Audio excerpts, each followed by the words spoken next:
নতুন নতুন ভাই, নতুন নতুন বিয়ে করবেন, আপনার সম্মান পাবেন।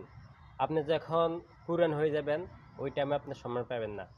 নতুন অবস্থা 2-3 মাস 1 বছর আপনাকে দাওয়াত দিব, খাওয়াইবো, তালাশ টালাশ করবো, আপনার কাগজপত্র কিনে দিব, আপনি কি সমস্যা মানে সব কিন্তু খেয়াল রাখবো। যখন আপনি বিয়ার 1-2 বছর 3 বছর 5 বছর 10 বছর হয়ে যাব,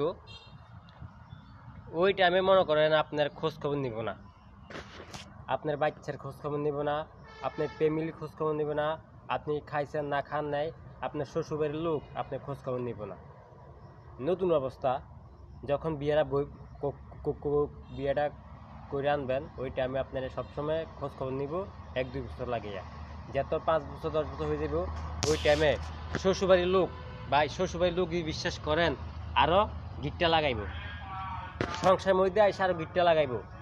মেয়েরে বলবে যে শাশুড় শ্বশুরের সাথে ভালো ব্যবহার না করতো, ভাত কাপড় না দিত, শ্বশুরে ভাত কাপড় না দিত, শাশুড়ে ভাত কাপড় না দিত, জামার সাথে খারাপ ব্যবহার আচরণ করতো ভাই।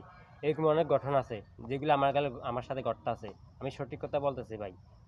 এই জন্য শ্বশুরবাড়ির লোকের কথা শুনবেন না কখনো। শ্বশুরবাড়ি নিজের ঘরে বেডিরকে মানে আপনার ওয়াইফকে শ্বশুরবাড়ি ফাড়াবেন না। যদি ফাড়ান, এটা আপনার ভুল ধারণা। শ্বশুরবাড়ির লোক কী করবো জানেন? আপনার বউ যখন ওই জায়গায় যাইব, শ্বশুরবাড়ি যাইব, তখন আপনার বউকে পরামর্শ দিব যে জামার টাকা পয়সা আছে, কিছু টাকা আমার ভাই নিয়ে আয়, আমার বাপের ভাই জমা, মানে আমার কাছে জমা দে, আমি তোর এগুলো লাভ দিমু, সুদ দিমু, মানে সুদও লাগামু, লাভ কামু। এগুলো ভাই খারাপ জিনিস। নিজের টাকা, নিজের কষ্টের টাকা যদি বেডি লইয়া শ্বশুরবাড়ি দিয়ে আসে, আমার শ্বশুরবাড়ি বেডি বারবার যদি দিয়ে আসে, তাহলে কার থেকে খারাপ না লাগবে ভাই বলেন? আমি অনেক কষ্ট টাকা ইনকাম করি, রুজি করি, কিন্তু আমার টাকা আমার শ্বশুরবাড়ি দিয়ে আসে। আমি দেখছি হাঁস পালি, মুরগি পালি, এগুলো থাকবে সংসারে, সংসারে থাকবে, সংসারে খাইব, উন্নতি হইব, পোলানে খাইব, বউ বাচ্চা খাইব, সবাই খাইব, মা বাপ খাইব। আমার বেটি করে কি জানেন? এই টাকাগুলা শ্বশুরবাড়ি নিয়ে দিয়ে আসে।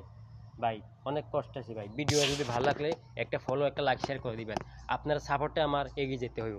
আমি সবসময় সঠিক কথা বলি, সবসময় আমি বাস্তব কথা বলি, যেগুলো আমার সাথে ঘটতেছে, এখনও ঘটে, এখনও বাস্তব ঘটতেছে ভাই। একটা কথা আল্লাহর কসম, আল্লাহ কি রেখায় করতেছি ভাই, একটা মিথ্যা কথা আমি বলতাছি না। আল্লাহ কি রেখায় করতেছি, আমি সবগুলো সঠিক কথা বলতেছি। যেগুলো আমার সাথে বলে, আমার বাপ মারে খাবার দিয়ে দেয় না, আমার বাপ্পার সাথে মারতাম দেয় না, আমার বাপ মারে অবহেলা করে, এই আমার ওয়াইফ আমার বাপ মার সাথে অবহেলা করে। ভিডিওটা শেয়ার করে যান। এরকম ঘটনা যেন কারো ফ্যামিলির সাথে না ঘটে। আমার সাথে যেগুলো ঘটতে আছে, আমি একটা অনেক ভালো মানুষ, আমি ইনকাম করি, রুজি করি, পরিশ্রম করি। আমি যদি বাড়ি যে শান্তি না পাই, তাহলে এই সংসারে থেকে লাভ আছে? আপনার কমেন্টে জানা যান আপনার মতামত কি।